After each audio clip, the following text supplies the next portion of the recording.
So here we go again. I am Ivan Pelletier Sardilla from DCPET 3-1 and this is my finals for CPE. This is a case study of Christian Y. Cabajas and a minor. So I'm gonna answer the 5 questions of what is the case all about, what are the facts of the case, what are the issues of the case, and what is the ruling of the Supreme Court and what is my takeaway. So let's start.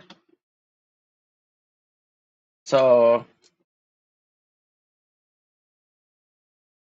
So the case is all about Christian Cadajas Y. Cabias versus the legal people of the Philippines, highlight a crucial legal battle centered on child exploitation, child pornography, and the use of digital media to facilitate and the illicit of sharing explicit materials. It underscores the importance of protecting minors in digital age and addresses the complex of issue of informed consent in cases involving children and their ability to be manipulated or coerced. So in this case, the Christian Cadajas, a 24-year-old adult, was convicted of child pornography after persuading AAA, a 14-year-old minor, to send him explicit images.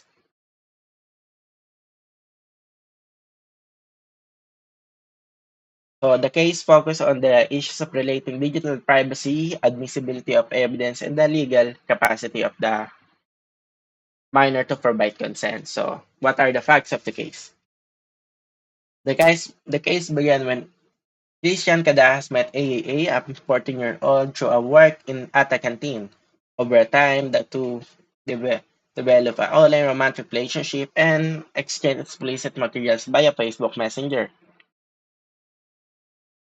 So, basically, dito,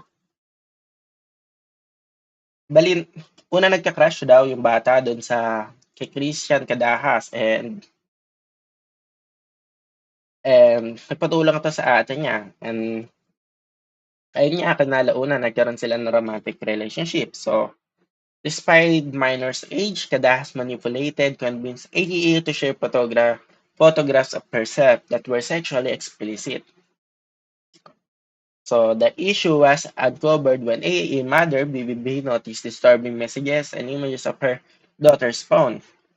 Concerned of her child's safety, BB reported to the situation of the authorities. So basically, yung BBB, yung mother ni AEA, nung minor, ay nakita yung palitan ng message nung ni Christian Cadahas at nitong bata. At sometimes din, naiwan din nung bata yung account niya doon sa phone ng nanay niya.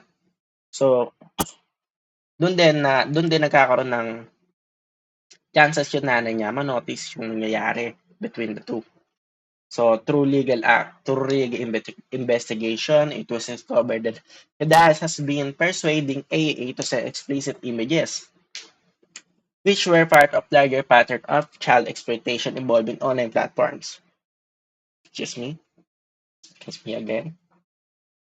So, what are the issues of the case? So, several critical legal issues emerged during this trial. Each of which contributed to the conviction of Christian Cadahas for a crime of child pornography. So, admissibility of digital evidence. The first issue.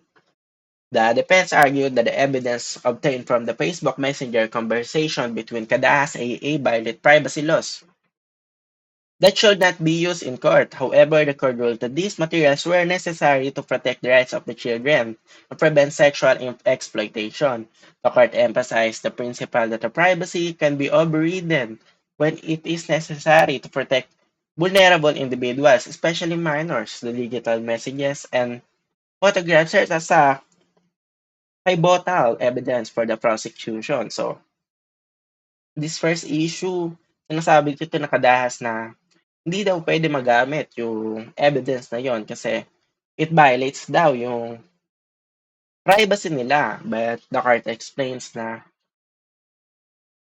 pwede na it outweighs ng rights ng children and the protection ng minor from sexual exploitation ang privacy laws. So, number two, consent of the minor. A central issue in this case was whether AA apparent consent to share explicit photograph with Kadaha's contribute voluntary participation.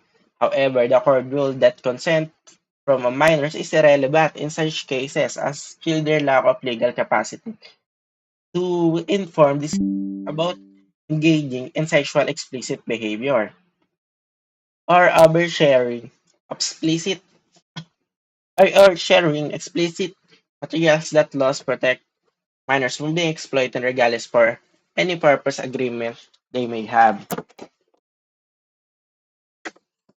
So wait.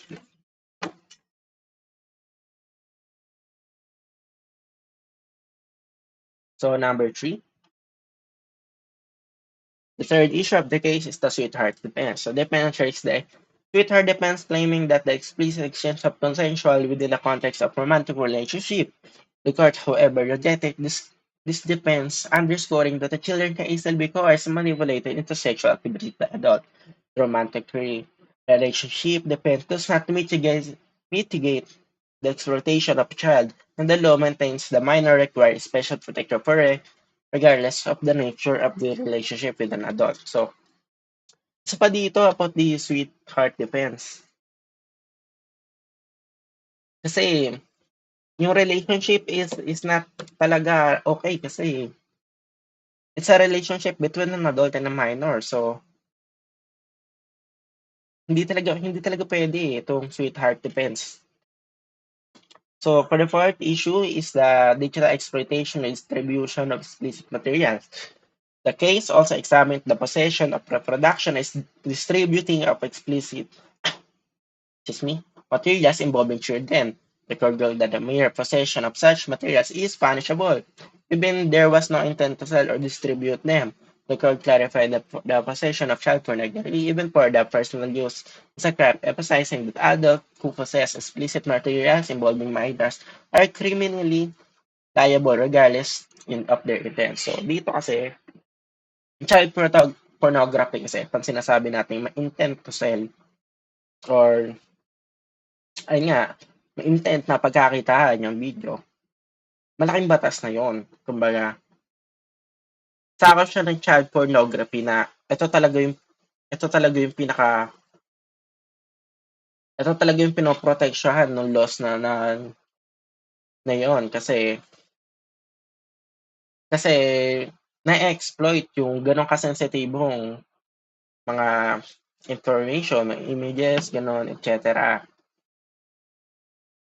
So, what are the ruling of the Supreme Court? The Supreme Court of the Philippines affirmed the conviction of Christian Cadaas for child pornography. Several key points were understood in the ruling. So the first one is admissibility of digital evidence. The court ruled that the evidence presented by prosecution, which include messages and explicit photographs shared between Cadahas and AA, was admissible despite the arguments related to the privacy. The court emphasized that protecting minors from sexual exploitation outweighs an individual's right to privacy. It stressed that importance of digital evidence in the modern criminal cases, particularly those involving online sexual exploitation. So, ito lang din, katulad ng sinabi ko kanina, it outweighs talaga ng protection ng minors from sexual exploitation ng privacy. Kasi pwede nila pasukin yan. Kasi mabigat nga yun. So, number two, informed consent and vulnerability. The court maintained that children, regardless of any apparent consent, are incapable of providing informed consent for sexual acts or the sharing of explicit materials. Children are vulnerable and easily coerced or manipulated by adults, especially within the context of romantic relationship. The court held that the law provides a special protection for minors against being exploited or manipulated in engaging in such acts. So, ito pinapakita din na yung mga bata ay incapable pa na mag-provide ng consent. Lalo na hindi pa nila naiintindihan yung consequences ng ginagawa nila. At hindi pa talaga nila naiintindihan kung paano yung makakapekto sa kanila. So, for the third, rolling up this, for the Third part is the rejection of the sweetheart defense. The third rejected that sweetheart defense, which argued that the exchange of consequence consensual because the two individuals were involved in the romantic relationship. So the court emphasized that the nature of the relationship between adult and minor does not negate the special protection afforded to children by the law. It further noted that the children may not fully understand the consequence of engaging of sexual activities or explicit material, especially when they are coerced and manipulated by adults. So, court for the penalties of the exploitation. So, the ruling of the Supreme Court affirmed the sentence of reclusion of perpetua or life imprisonment for Kadahas. This penalty reflects a seriousness of the offense of the court determination to deter crimes involving child exploitation. The ruling highlights the grave consequences of exploiting minors in digital age and set a precedent for the future cases of online child pornography. So, as for my takeaways, meron ako babanggitin na mailan-ilan. Unahin na natin yung protection of minors in the digital age. So, the case underscored the importance of strict laws aimed to protecting minors from sexual exploitation, especially with the rise of digital communication platforms like Facebook Messenger. This platform make it easier for predator to manipulate, exploit, and harm minors in enticing them to share explicit material. So, alam naman natin na sa digital age, like Facebook, diba, ganyan, other platforms is hindi talaga siya pambata kasi unang-una napakadali talaga pasukin nung ganitong platform and ang dami talagang masasamang loob. So, kailangan talaga magkaroon ng protection yung mga minors dito sa age na 'to kasi hindi pa nila alam actually lahat ng mga consequences na ginagawa nila. So, may second thing is the informed consent and vulnerability. The case reinforces the ideas that the children are legally incapable of providing informed consent for sexual acts or the sharing explicit materials, even if a minor appears to agree to such activities. The vulnerabilities, lack of maturity, and manipulative nature of the actual child relationship may be taken into account. So, ito nga katulad ng sinabi ko, incapable pa talaga mga bata na bibigyan ng informed consent. Lalo na sa sexual acts, lalo na 14 years old pa lang yung bata. So, for the third takeaways is the importance of parental supervision. So, the role of parents or guardians is highlighted as crucial in ensuring that the children is not exposed to potential exploitation online. So, dito naman, kita-kita naman natin yung lack ng supervision ni BBB o mother of the minor kasi nahahayaan niya magkaroon ng connection or hindi siya aware agaran na magkakaroon agad ng connection between the two. So, dapat talaga may mahigpit talaga tayo na parental guidance while using this app and ensuring na yung nakakausap ng mga anak nila ay mga safe na tao or yung makabata lang din na kaedad nila. So, for my four takeaways, the legal framework of the digital evidence. The court decision to the admissibility of digital evidence has an importance for the time role of digital communication, protecting vulnerable individuals. It emphasizes that while privacy is fundamental right, it can be overridden or outweighs in cases involving the protection of minors from sexual exploitation. And for my fifth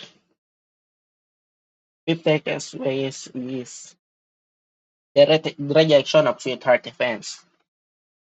So, it is inappropriate of this